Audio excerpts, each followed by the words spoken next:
Assalamualaikum warahmatullahi wabarakatuh. Izinkan saya untuk membagi tugas demonstrasi kontekstual modul 3.1 tentang pengambilan keputusan berbasis nilai-nilai kebajikan sebagai pemimpin. Saya Triani, Sarjana Pendidikan, calon guru penggerak Angkatan 9, Kabupaten Tulang Bawang Barat. Tujuan khusus untuk kegiatan ini adalah CGP dapat melakukan suatu analisis atau penerapan proses pengambilan keputusan berdasarkan pengetahuan yang telah dipelajarinya tentang berbagai paradigma, prinsip, pengambilan, dan pengujian keputusan di sekolah asal masing-masing dan di sekolah atau lingkungan lain. Pada kegiatan ini, CGP akan melakukan wawancara dengan 3 kepala sekolah. Berikut hasil wawancara dengan kepala sekolah 1. Pertanyaan pertama, selama ini bagaimana Anda dapat mengidentifikasi kasus-kasus yang merupakan dilema etika atau bujukan moral? Dalam mengidentifikasi kasus-kasus yang terjadi di sekolah, saya sebagai kepala sekolah melihat dari berbagai sisi. Nilai-nilai apa yang bertentangan dengan yang terdapat dalam kasus tersebut. Jika terdapat 2 nilai kebajikan yang bertentangan, maka kasus tersebut termasuk ke dalam dilema etika. Sedangkan apabila dalam kasus tersebut terdapat nilai benar dan salah, maka kasus tersebut digolongkan ke bujukan moral. Untuk bujukan moral, kita dapat melihatnya dari segi hukum. Apakah kasus tersebut ada bertentangan dengan hukum atau peraturan perundang-undangan yang berlaku? Pertanyaan yang kedua, selama ini bagaimana Anda menjalankan pengambilan keputusan di sekolah Anda, terutama untuk kasus-kasus di mana ada 2 kepentingan yang sama-sama benar dan sama-sama mengandung nilai kebajikan? Dalam pengambilan keputusan di mana terdapat 2 kepentingan yang sama-sama benar, saya akan mempertimbangkan hal-hal dalam kasus tersebut. Saya akan meninjau dari peraturan yang ada serta nilai-nilai kebajikan yang diyakini oleh sekolah. Selain itu, pengambilan keputusan harus berfokus pada kepentingan siswa, sesuai dengan nilai-nilai kebajikan serta dapat dipertanggungjawabkan. Pertanyaan yang ketiga, langkah-langkah atau prosedur seperti apa yang biasa Anda lakukan selama ini? Langkah-langkah yang biasa dilakukan dalam pengambilan keputusan selama ini adalah: yang pertama, mencari tahu penyebab dari permasalahan atau kasus tersebut.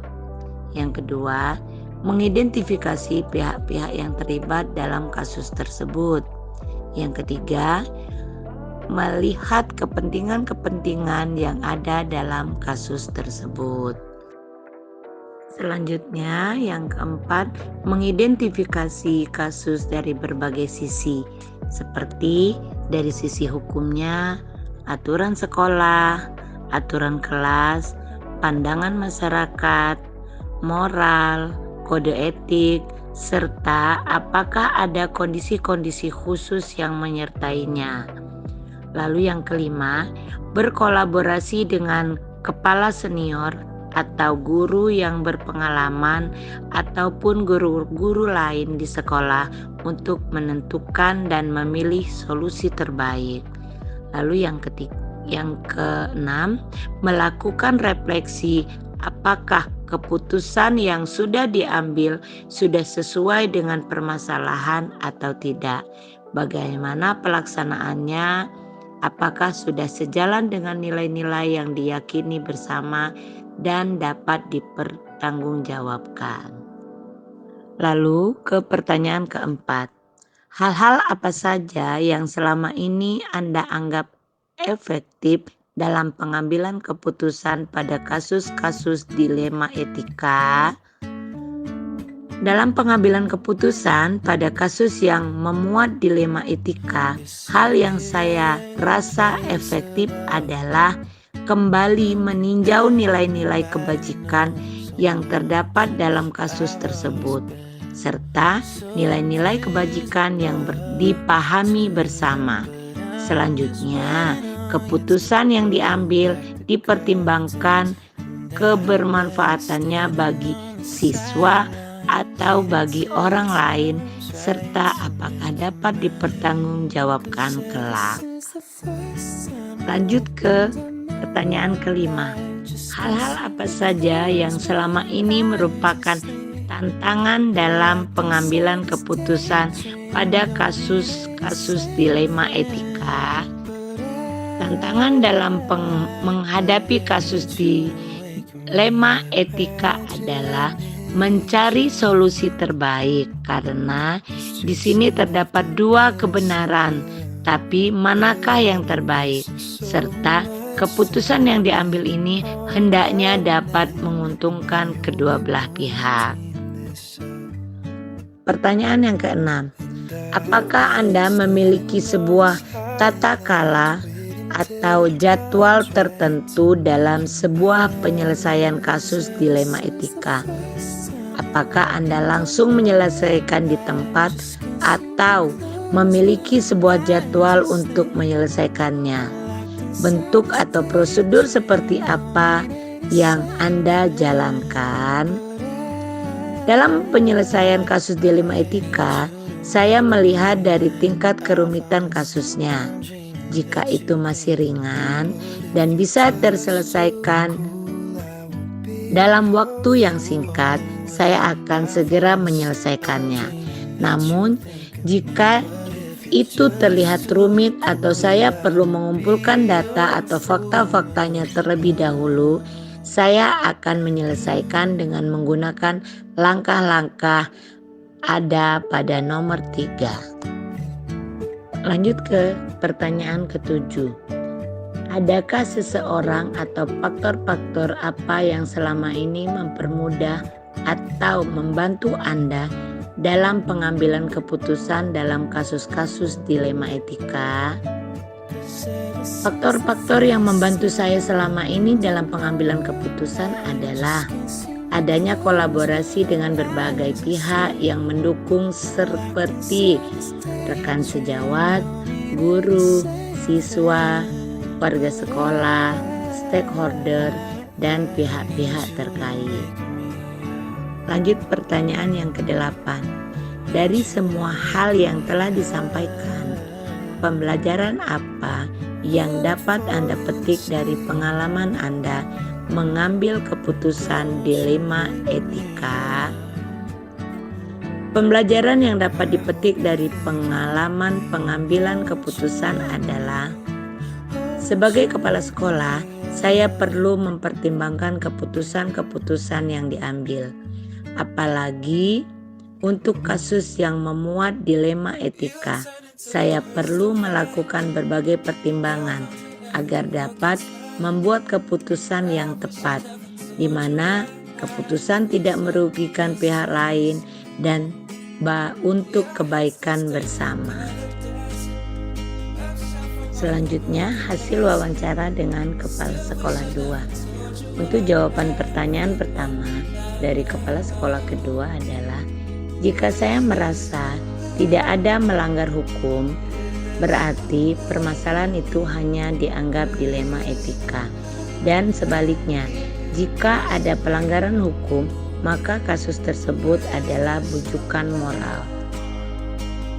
Untuk pertanyaan kedua, dalam pengambilan keputusan pada kasus dilema etika, saya terlebih dahulu mengkaji baik buruk dari kedua hal yang terdapat pada kasus tersebut, karena sama-sama harus dipilih. Dan untuk pertanyaan yang ketiga, langkah dan prosedurnya yaitu, yang pertama, merenungi sendiri permasalahan tersebut.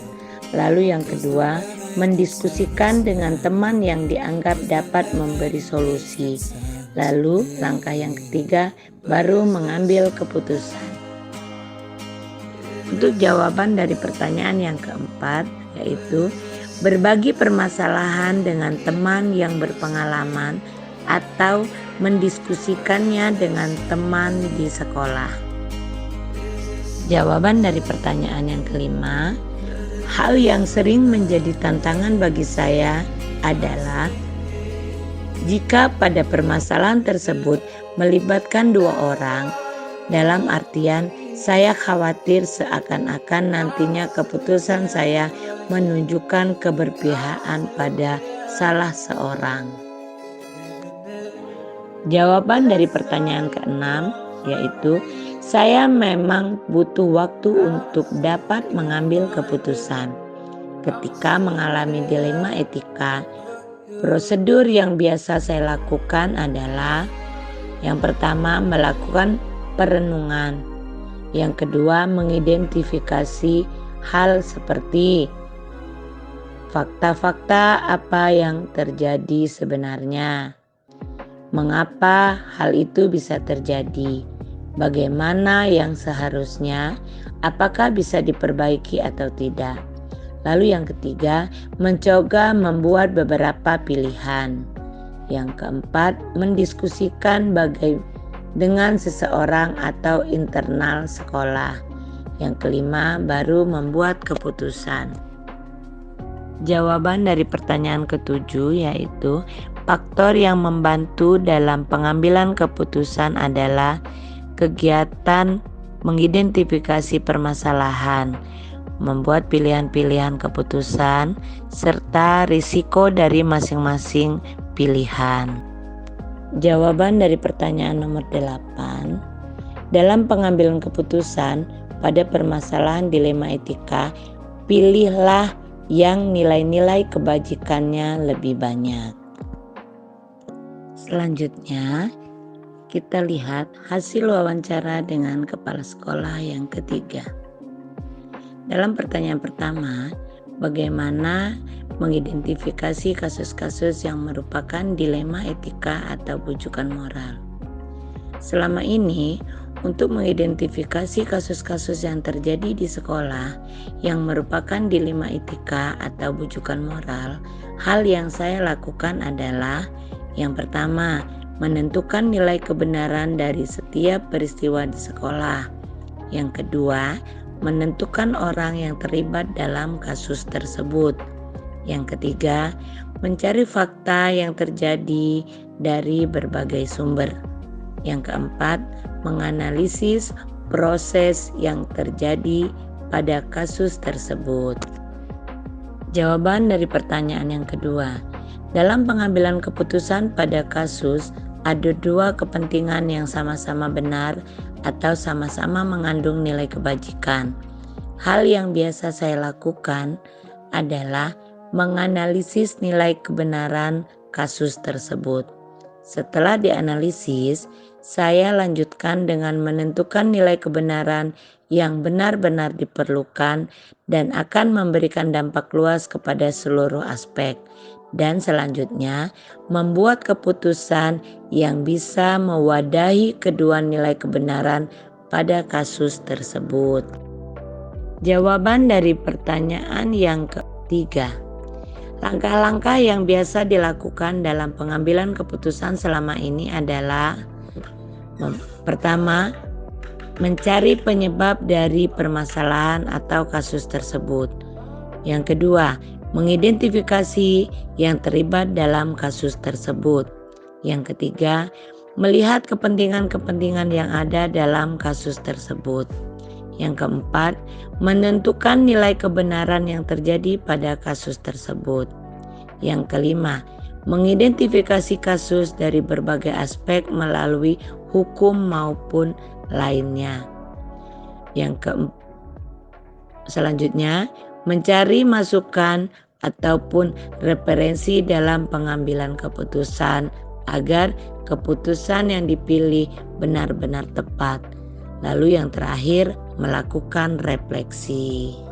Jawaban dari pertanyaan yang keempat. Dalam pengambilan keputusan pada kasus yang memuat dilema etika, hal yang paling efektif dalam pengambilan keputusan tersebut adalah menentukan nilai kebenaran yang terjadi. Hal ini sebagai sumber dari keputusan yang akan diambil. Nilai kebenaran yang bertentangan akan menjadi poin utama dalam pengambilan keputusan. Selain itu, nilai kebenaran itu dianalisis sehingga mendapatkan keadaan yang ideal yang diinginkan pada kasus yang akan menjadi dasar dalam pengambilan keputusan. Jawaban dari pertanyaan yang kelima, tantangan terberat dalam pengambilan keputusan adalah menentukan nilai kebenaran mana yang harus diutamakan. Sebab dalam keputusan yang harus benar-benar dapat memberikan kebaikan bagi pihak yang bertentangan. Jawaban dari pertanyaannya keenam yaitu, dalam menyelesaikan kasus di sekolah, biasanya tidak memiliki jadwal yang tetap. Tetapi setiap ada kasus yang muncul, saya selalu menyelesaikannya secepat mungkin. Dalam menyelesaikannya, biasanya saya menggunakan ruangan tertentu yang akan membuat pihak yang terlibat menjadi nyaman dan dapat mengungkapkan permasalahan yang ada dan mengikuti langkah yang ada. Untuk pertanyaan yang ketujuh, jawabannya, dalam menyelesaikan kasus di sekolah, banyak faktor yang mendukung dalam pengambilan keputusan di sekolah, antara lain seluruh kolega di sekolah selalu berpikir positif. Lalu, seluruh kolega sekolah memiliki komitmen untuk maju bersama. Yang terakhir, seluruh kolega di sekolah menjadikan sekolah sebagai rumah keduanya. Dalam pengambilan keputusan harus benar-benar menganalisis kasus yang ada dan menentukan langkah yang tepat dalam menganalisis, serta membuat keputusan yang paling ideal yang bisa diambil. Sebab pada kasus dilema etika, nilai yang dikaji adalah nilai benar dan benar. Setelah melakukan wawancara dengan ketiga kepala sekolah tersebut, saya menganalisisnya. Hasil wawancara sebagai berikut. Untuk menganalisis dari hasil wawancara, saya menggunakan beberapa pertanyaan. Pertanyaan yang pertama, hal-hal menarik apa yang muncul dari wawancara tersebut? Lalu, pertanyaan-pertanyaan mengganjal apa saja yang masih ada dari hasil wawancara bila dibanding dengan hal-hal yang Anda pelajari seperti 4 paradigma, 3 prinsip, dan 9 langkah pengujian yang akan Anda dapatkan.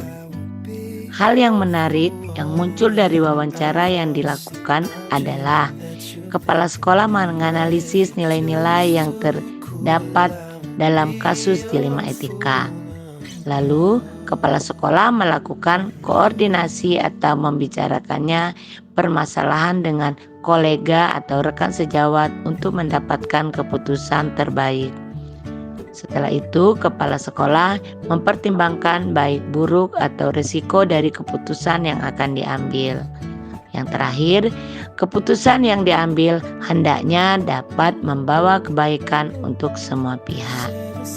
Berdasarkan hasil wawancara di atas, maka para pemimpin di sekolah tersebut sudah menerapkan beberapa konsep dari 4 paradigma, 3 prinsip, dan 9 langkah. Seperti pada penerapan 9 langkah, banyak dari langkah-langkah yang dilakukan sudah sesuai dengan konsep yang dipelajari, namun masih ada yang belum lengkap seperti uji publikasi.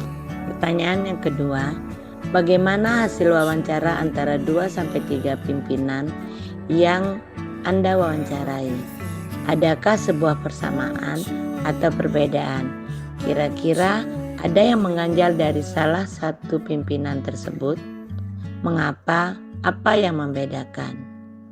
Persamaan antara pendapat dari ketiga pimpinan tersebut adalah beliau sama-sama mencari dan mengumpulkan data dari kasus yang ada agar dapat membuat keputusan yang tepat. Dan beliau sama-sama melakukan kerjasama dengan pihak-pihak yang terkait maupun yang dipercaya. Yang terakhir, beliau mempertimbangkan dengan seksama keputusan agar tidak ada pihak yang dirugikan. Perbedaan pada pendapat ketiga pimpinan adalah yang pertama, penggunaan prinsip yang lebih dominan, di mana kepala sekolah yang pertama tampak lebih menggunakan prinsip berpikir berbasis aturan. Yang kedua, kepala sekolah melakukan perenungan untuk lebih memahami permasalahan atau kasus yang terjadi. Hal ini tampak menonjol pada cara kepala sekolah yang kedua. Pertanyaan yang ketiga, apa rencana ke depan para pimpinan dalam menjalani pengambilan keputusan yang mengandung unsur dilema etika? Bagaimana mereka bisa mengukur efektivitas pengambilan keputusan mereka? Rencana ke depan para pimpinan adalah dalam pengambilan keputusan-keputusan terutama yang memuat dilema etika, para pimpinan akan berpedoman pada 4 paradigma, 3 prinsip, dan melakukan 9 langkah pengambilan dan pengujian keputusan. Agar dapat mengukur keefektifan pengambilan keputusan, maka pimpinan akan memastikan uji benar atau salah sudah dilakukan dengan baik. Kemudian, pimpinan juga dapat merefleksi kembali keputusan yang sudah dibuat tersebut. Dan pertanyaan keempat, bagaimana Anda sendiri akan menerapkan pengambilan keputusan dilema etika pada lingkungan Anda, pada murid-murid Anda, dan pada kolega guru Anda yang lain? Kapan Anda menerapkannya? Dalam penerapan pengambilan keputusan pada kasus dilema etika, saya akan memulai penerapannya di kelas saya, terutama pada kasus-kasus yang melibatkan anak didik saya.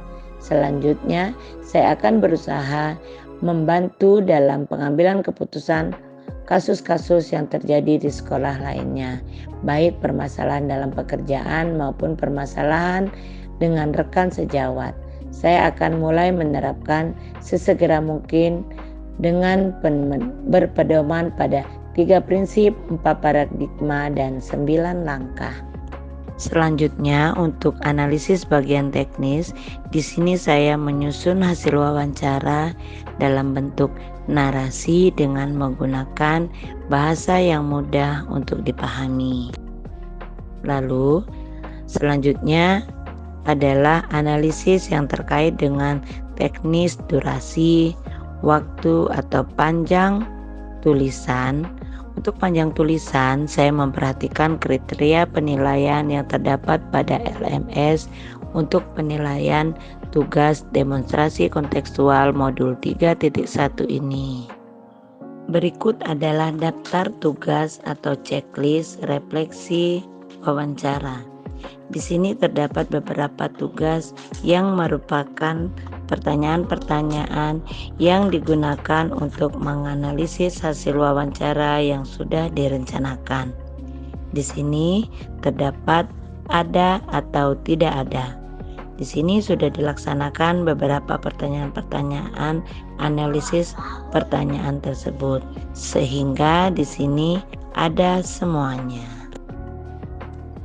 Demikianlah penyampaian hasil demonstrasi kontekstual modul 3.1 tentang pengambilan keputusan berbasis nilai-nilai kebajikan sebagai pemimpin.